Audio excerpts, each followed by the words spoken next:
Have you ever felt like something is watching you, even when you're completely alone? I'm not talking about paranoia, not just a hunch. I mean that unshakable certainty, a weight in the air, a chill down your spine, as if an invisible presence is inches behind you, smiling. My name is Elias, and it all started with a tiny ad on the university bulletin board.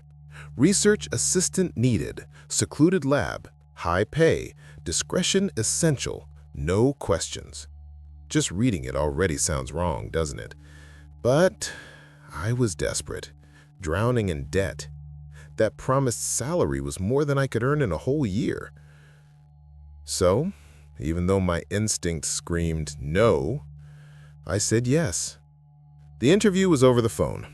On the other end, a raspy, impatient voice introduced himself as Dr. Albright. He didn't ask about my grades or experience, just whether I feared the dark, had a tendency for flights of fancy, and whether I could keep a secret. I lied.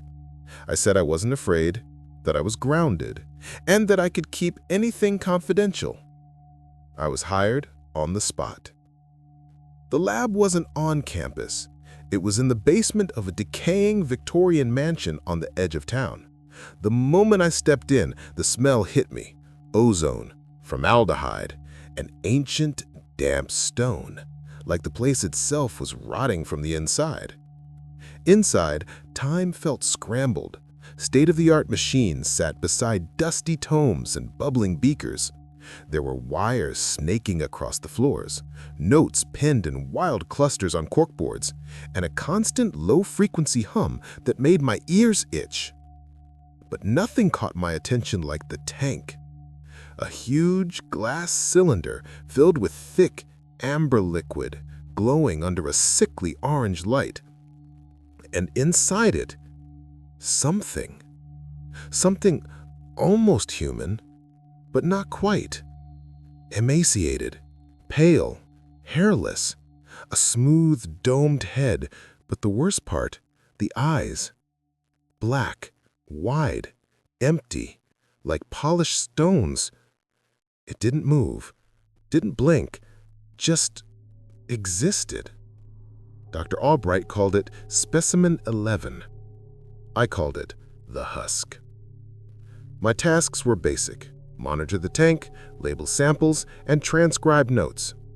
And follow 2 rules. Rule 1, never touch the tank.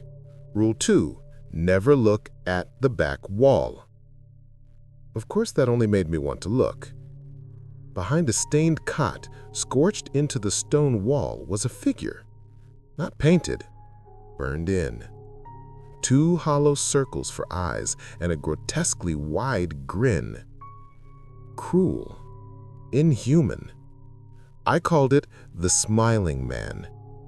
Even without movement, the grin felt alive, like it knew something about you and enjoyed it. At first, I followed the rules, but the silence, the tank's humming, those eyes, that grin, they began to chip away at me. The days bled together. I lost track of time. The lab had no windows, and Albright was erratic, sometimes locking himself away for days, sometimes speaking to me in manic whispers, warning me not to listen to the shadows. I started keeping a journal. Just little notes. Things like, felt like something brushed my shoulder today, or thought I saw the grin flicker. I told myself it was just stress. Then I noticed things. A skull with a crack shaped eerily like a grin. Books filled with diagrams of things not quite human. And Albright's journals. He wasn't a typical scientist. He was chasing something. A kind of conceptual parasite. Something bodiless. Something that fed on emotions, on essence, on the soul. He called it the grin. It haunted his family for generations. A smiling void, an emptiness that doesn't kill. It consumes, piece by piece. According to him, it was older than language, older than fear itself. The wall drawing?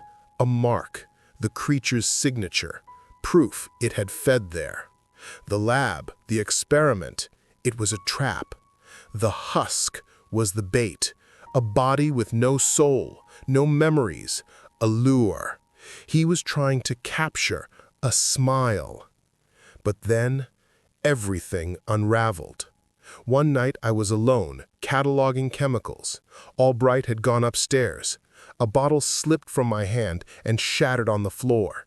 The liquid splashed. Some of it hit the base of the tank. Instant panic. I knelt to clean it. That's when I noticed a small seam. A maintenance panel. Curiosity won. I opened it. Inside, hidden among wires, was a leather journal, the previous assistant's diary.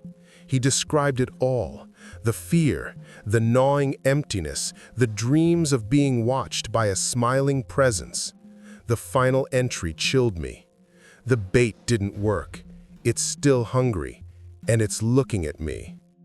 Just then, the tank's hum changed, a deeper, resonant sound. I turned. The husk was moving, its black eyes locked onto mine. For the first time, emotion. Hunger. The liquid bubbled, the orange light pulsed. The husk opened its mouth, a perfect black circle, and emitted a sound.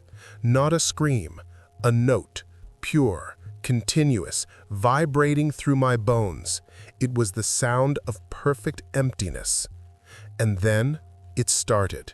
My mother's laughter faded, childhood memories dimmed, dreams, joys drained out, as if being siphoned out. I looked at the wall, the smiling man's grin, wider, pulsing, feeding. The husk wasn't a trap. It was an amplifier, a channel that magnified the grin's hunger. I ran, reached the door, but just as I grabbed the handle, voices, whispers, many, broken voices. It's no use. It's still hungry. The lights flickered. I turned back, and I saw them. Shadows clinging to the edges of the room. Faces barely formed, eyes hollow, mouths stretched into silent screams. Former assistants, or something worse. They didn't move, just watched. Now, I write this with what's left of me. The lab is quiet again. The husk floats, still, but different. Its eyes are aware, intelligent. Albright is gone, but I don't think he left. I found his glasses on the floor near the cot. The lenses were cracked. There was blood. The wall grins wider than ever. And I finally see. This was never about trapping the grin. It was about feeding it. Albright built a cycle, a ritual. I'm just another course in its eternal feast. Soon, another ad will appear on the university board. Another desperate student will take the job, and the grin will feed again. And you who listened this far, watch the places you go. Bulletin boards, smiles too wide to be real. Not everything that looks human is, and not every smile means joy. If this story gave you chills and you want more haunting tales like this, drop a like, subscribe, and hit the bell. You won't want to miss the next whisper from the dark. Until then, be careful who smiles at you in the shadows. And remember, some presences only need a glance to get in. And from you, all they want is everything. And now, one final thought. If you find an old book, one filled with diagrams of creatures with too many eyes or too many smiles, don't read it out loud. If you see a shadow smiling back at you in the mirror, don't blink. And if someone offers you a job that pays too well in a place no one's heard of, run. Because once you hear the hum, once you feel the emptiness, once the grin chooses you, there's no going back. You become part of the story, and the story, it never stops smiling.